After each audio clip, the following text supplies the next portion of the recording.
Okay, so I might need to get out the way. So I'm going to do that and we're going to solve that. So just give me a second. Okay, so we have to find some factors for each of these. When I look at 144, I know that we have 12 times 12. And then the others, well, if you have multiples or digits that have, so let's look at 28. 28 is divisible by 4. So that means that 288 you can divide it by 4. 24 and 32 in the 324 is divisible by 4 as well. And then 216, that looks like it's related to either 3 or 6. So let's just try and put all of this together. Okay, so we're off to a good start. At least we can break down 72 and 81, right? And we can break down the 4s as well. And we can break down the 12s, right? So let's do that, and then we can get around to finding every prime factor for each of these. All right, give me a little bit longer. Hold on. Okay, so that means we can break down the 8 into 2 times 2 times 2, and the 9s into 3 by 3. So let's do that. All right, so I think we have enough information here to fix what we have to make every number right beside 144, 216, 288, and 324 to become all prime numbers. So let's try that now. All right, so that's a start. All right, so now we'll have to change the 4s and the 12s. So let's try that now. Okay, so we're almost there. We just have to work with the 2 12s now. All right, now everything is complete.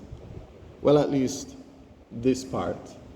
So we're going to put all the 2s in the front and the 3s behind. We're just going to put everything in order first. So let's try that. So we don't need that part again. So hold on.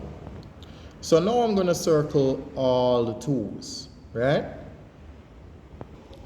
Now I always go for the house and room analogy, because if you look at 2 by 2, that is a room that can fit in the house.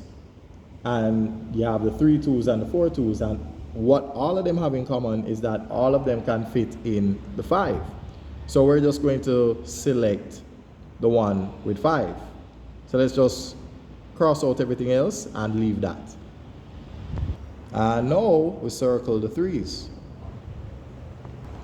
So now that we know what our house is, we're going to cross out everything that isn't the house. So let's just cross out everything else and leave just that. Now what we have left is going to serve as our LCM. Yeah?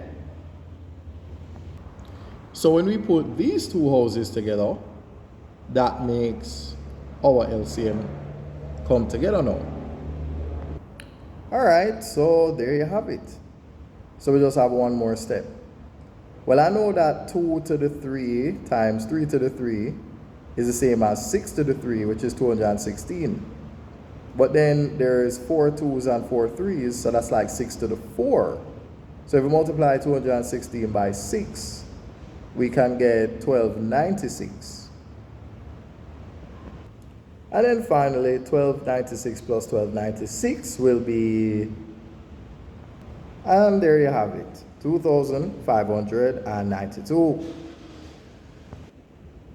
So one more look at that. Just one more look at that.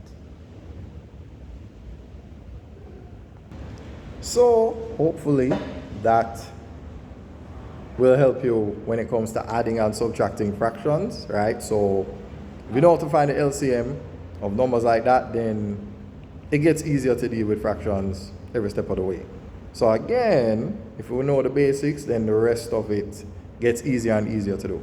So again, I have classes in the summer, and I have a variety of ways of going about doing it. I'm going to go live, as well as I'm going to keep classes on Zoom and so on. So if you're interested in that, you can press the WhatsApp button right? It will be right on the page right there. So whether it is on Instagram or on Facebook, once you see the WhatsApp button, you press that, and I'll answer all the questions about registering.